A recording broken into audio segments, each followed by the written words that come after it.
मैं आज यहाँ कहकर जाता हूँ सारे हिंदुओं को, सारे सिख भाइयों बहनों को कि आप एक बार भाजपा सरकार बना दो।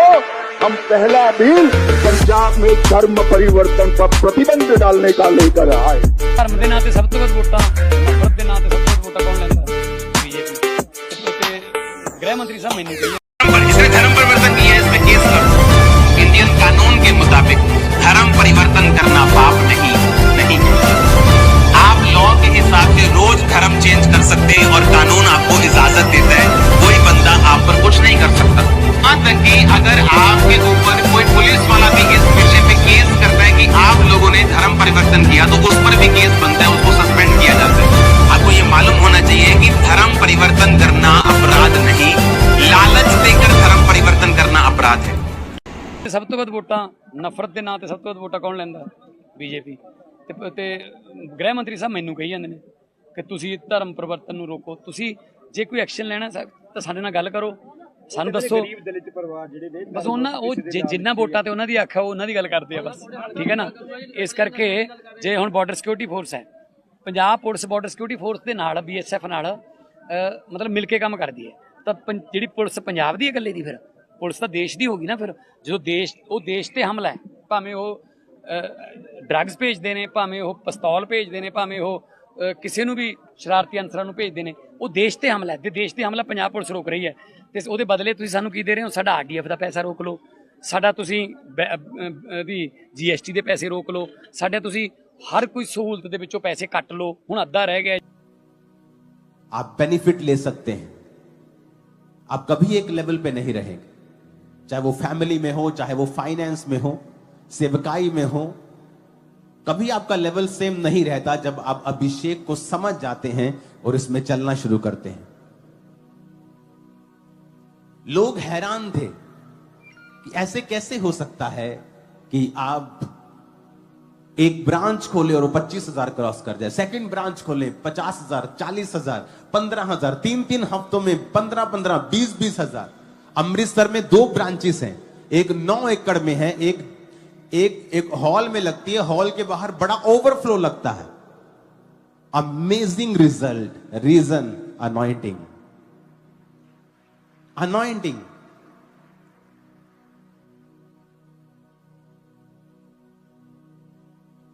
जब क्रूसेड पे टेंट वाला आता था तो बोलता था कि क्या कर रहे हो तुम लोग, ये आधा किलोमीटर लंबा पंडाल कौन लगाता है? तो PM भी नहीं लगाता यहां पे इतना पंडाल। हंसते थे टीम के ऊपर कि क्या कर रहे हो तुम लोग, क्योंकि इतना लंबा होता है आधा किलोमीटर। जब आप 13, 14, 1500 फुट से आगे निकल जाते तो आप लिटरली देखना बंद हो जाता है लास्ट आदमी। लेकिन जब वो शाम को आते थे, उनके पसीने निकले होते थे, टेंट खत्म होता, दरियां खत्म, टेंट खत्म, LED खत्म, साउंड खत्म, हो क्या रहा है, ये लोग कहां से आ रहे हैं? Anointing, anointing. इस अनॉइंटिंग को आपने प्रोटेक्ट कैसे करना है, इसी विषय में मैं बात करूंगा अगले कुछ हफ्ते। इसको बढ़ाना कैसे है, इसमें बने कैसे रहना है, इसकी अहमियत क्या है। जब आप समझ जाते हैं तो यही डिफरेंस है, यही फर्क है। इसीलिए अनॉइंटेड मैन आपको कभी भी लड़ते हुए नहीं मिलेंगे। अगर कोई लड़ता हुआ मिलता है तो वो अनॉइंटेड नहीं है, याद रखना। क्योंकि अनॉइंटिंग एक प्रेशियस सब्सटेंस है जो खत्म हो सकती है, कम हो सकती है, करप्ट हो सकती है, और ये बढ़ भी सकती है। जिस तरह एक माप का विश्वास दिया जाता है और उस विश्वास को बढ़ाना आपने होता है, एक माप का अभिषेक भी दिया जाता है और उसको बना के रखना और उसमें बढ़ना, ये आपकी जिम्मेवारी है। हालेलुया। अब यहां पर वो जीसस के कपड़े को छूकर हील हुई है, वहां पे कुछ प्रेयर नहीं हुई, बिकॉज अनॉइंटिंग, अनॉइंटिंग। हालेलुया। इसके इतने अमेजिंग रिजल्ट हैं, मैं आपको कुछ गवाहियां खुल के दे भी नहीं सकता।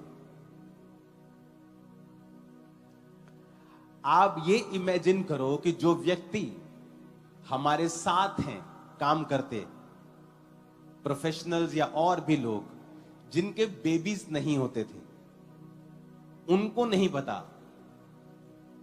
चर्च के लिए और हमारे लिए काम करने के बाद उनके बेबीज हुए वो, और वो बिलीवर्स नहीं हैं। अनॉइंटिंग ये फ्रूटफुल करती है लोगों को, ये फलदार करती है। सडनली आपके आसपास सब चीजें फलदार होने लगती हैं। इस संडे आप मिस मत करना। इस संडे मैं आपको एक ऑडिटोरियम दिखाऊंगा जो परमेश्वर ने मुझे दिया है, जहां से पूरी दुनिया के लिए हम लाइव क्रूसेड्स किया करेंगे, और वो तैयार हो चुका है।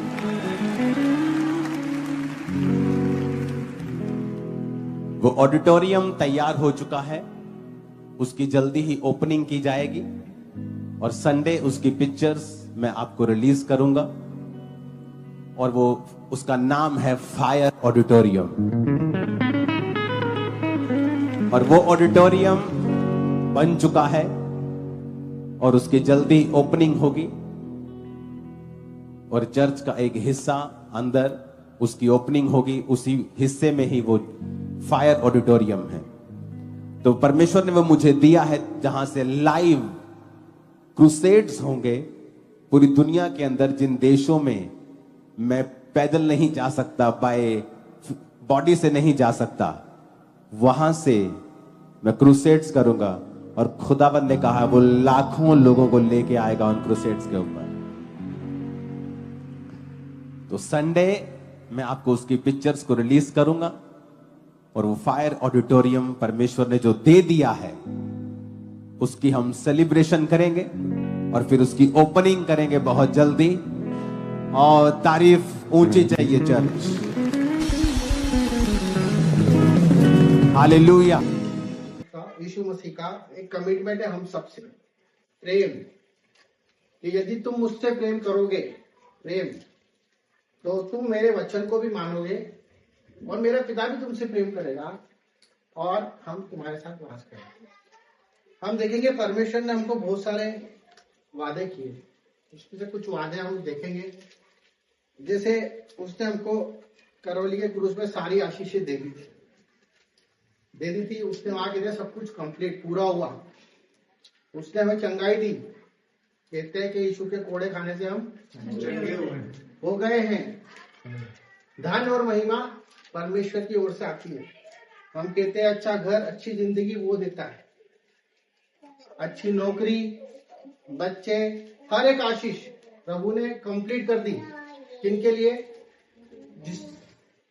जो लोग परमेश्वर के पुत्र से प्रेम करते हैं, यीशु मसीह, कंप्लीटेड हो गई। फिर आज हम बहुत सी चीजों के लिए प्रार्थना कर रहे हैं। आज भी हम बहुत सी चीजों के लिए सालों से प्रार्थना कर रहे हैं, सालों से। फिर ये वचन प्रभु ने हमको दिया है, तो हमको ध्यान देना है कि कहीं ना कोई हमारे अंदर ही, मेरे अंदर ही कुछ मिस्टेक होगी। क्योंकि परमेश्वर ने तो बोल दिया कि कोई मुझसे प्रेम करेगा तो वो मेरे वचनों में भी चलेगा और मैं उसके साथ वास करूंगा। तो वो जो क्यों है ना, वो हमको खटता है, विशेषकर मुझे, कि वो क्यों वो आशीष हमें नहीं मिलती है, क्यों वो चाबी आज हमें नहीं मिलती, जबकि परमेश्वर ने बोला कि सारी चीज तेरे लिए खोल रखी है। वो चाबी हमारे पास नहीं है, वो लॉक लगा हुआ है। परमेश्वर, हम प्रार्थना करते हैं, वो कवर्ड में सब कुछ है, धन, महिमा, आशीष, अच्छी जिंदगी, दीर्घ आयु, अनंत जीवन, हर एक वो चीज, स्वर्ग का द्वार, हर एक बात प्रभु ने उस की को हमारे लिए दे दी थी। आज हम देखेंगे वो प्रतिज्ञा देने के बाद भी वो क्यों, वो चाबी हमारे पास नहीं है। मैं आशा करता हूँ कि परमेश्वर आज इस वचन के द्वारा वो की हमको मिल जाए, हमारे सवालों का जवाब मिल जाए, और हम वो दुनिया की तरह न रहे, और हम परमेश्वर के प्रेम को जान लें। पर उससे पहले हमें अपने आप से कुछ बातें करनी है, क्योंकि जरूरी है कि वचन की तरफ ध्यान दें, अपने आप को जांचे। क्या केवल यीशु का नाम लेना ही सब कुछ होता है?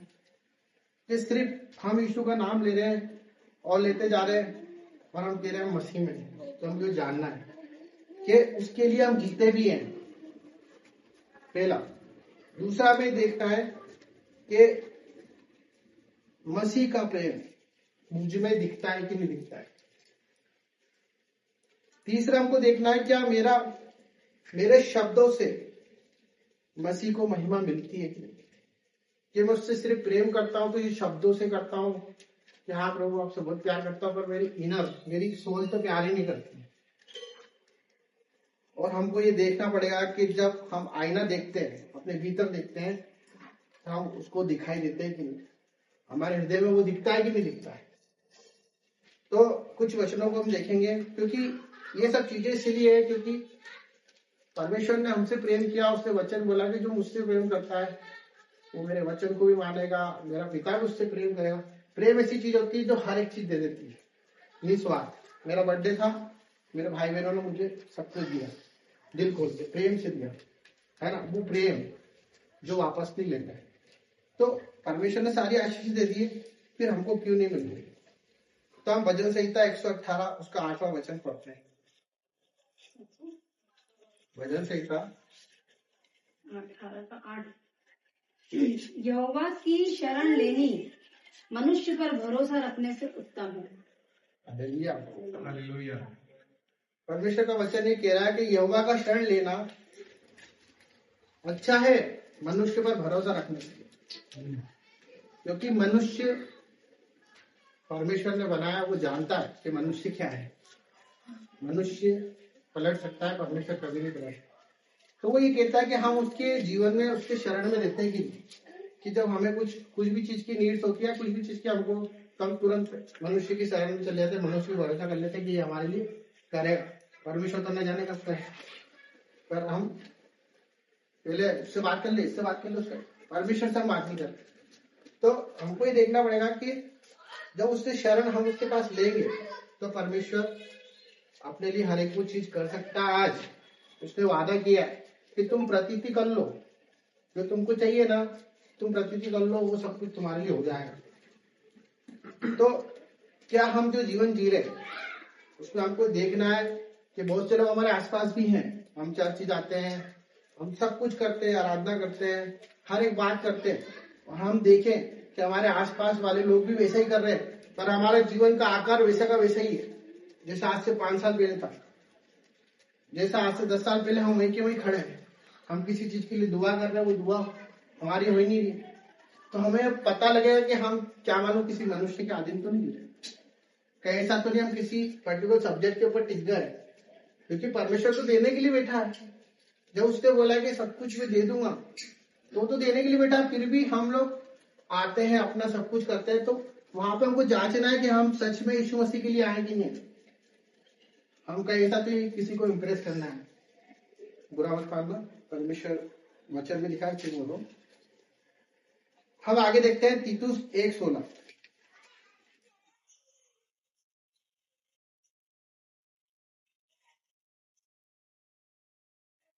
वे कहते हैं कि हम परमेश्वर को जानते हैं, पर अपने कामों से उसका इनकार करते हैं, क्योंकि वे घृणित और आज्ञा न मानने वाले हैं और किसी अच्छे काम के योग्य नहीं। हालेलुया। परमेश्वर का वचन ये कह रहा है कि हम परमेश्वर को तो जानते हैं, पर उसके कामों को करते कि नहीं करते। वचन तो हमने सुन लिया, वचन में लिखा है कि अगर तेरे पास 2 रोटी है तो एक जाके दे क्या, तेरे पास 2 कपड़े हैं तो दूसरा दे दे। अगर तेरे पास जो भी है ना, तेरी कुवत नहीं है भाई, वो मैंने दे रखा है, सांस ही चल रही है ना, ये मेरी है, तेरी नहीं है। मैंने किसी पर्पस से तुझे भेजा है, इसलिए भेजा है। पड़ोसी भी वैसे ही करता है, जो मनुष्य जो मूर्ति पूजा करता है, हर एक वो चीज करता है, गंदे काम करता है, वो भी वही करता है, सेम है। हमें उसमें क्या अंतर होगा। जब उसने बोला है कि तुम मेरे वचन को सुन ले, तो पड़ोसी भी हम बिठा लेंगे ना, अभी सुन लेगा, वो सुन लेगा, आके बोले हाँ मैं भी जानता हूँ यीशु मसीह को, मैं प्रार्थना में जाता हूँ। प्रार्थना में जाने से